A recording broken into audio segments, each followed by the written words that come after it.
Hello guys, welcome back to AG tech channel. இந்த வீடியோவில் நம்ம எதை பற்றி பார்க்க போகிறோம்னா, ரீசெண்டாக பார்த்தீங்கன்னா உங்கள் கூகுள் டயலர் வந்து எல்லாத்துக்குமே வந்து சேஞ்ச் ஆகிருக்கும். வித்தியாசமாக வந்து எப்பயுமே வந்து மேலே ஸ்வைப் பண்ணுற மாதிரி கீழே ஸ்வைப் பண்ணுற மாதிரி வச்சுருப்பீங்க. இப்போ வந்து ரீசெண்டாக வந்து சைடில் ஸ்வைப் பண்ணுற மாதிரி சேஞ்ச் ஆகிருக்கு. அது எப்படி ஈஸியாக வந்து ரீசெட் பண்ணுறங்கிறத இந்த வீடியோவில் சொல்லி தர போகிறேன். ஓகேங்களா? சிம்பிள் ட்ரிக்ஸ் தான், அதை ஃபாலோ பண்ணிங்கனாலே போது ஈஸியாக உங்களுக்கு கூகுள் டயலர் வந்து சேஞ்ச் பண்ணிக்கலாம். ஓகேங்களா? வீடியோக்குள்ளே போகிறதுக்கு முன்னாடி நீங்கள் நம்ம சேனலில் சப்ஸ்கிரைப் பண்ணினா சப்ஸ்கிரைப் பண்ணிவிட்டு பக்கத்தில் இருக்க பெல் ஐக்கன் கிளிக் பண்ணி ஆளுங்கிற ஆப்ஷன் செலக்ட் பண்ணி வச்சுக்கோங்க. அப்போ தான் நான் போகிற வீடியோஸ்க்கு எல்லாமே நோட்டிஃபிகேஷனும் இமீடியட்டாக வரும்.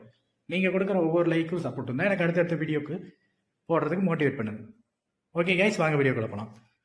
உங்கள் ஃபோன் ஆப் எங்கே இருக்குன்னு பார்த்துக்கோங்க. உங்கள் ஃபோன் ஆப் லொக்கேட் பண்ணிவிட்டு உங்கள் ஃபோன் ஆப் வந்து லாங் ப்ரெஸ் பண்ணுங்கள். லாங் ப்ரெஸ் பண்ணிங்கன்னா ஆப் இன்ஃபோன்னு வரும். ஆப் இன்ஃபோ கிளிக் பண்ணிக்கோங்க. ஆப் இன்ஃபோ கிளிக் பண்ணிவிட்டு கீழே பார்த்தீங்கன்னா நோட்டிஃபிகேஷன் இருக்கும், பர்மிஷன் இருக்கும், ஸ்டோரேஜ்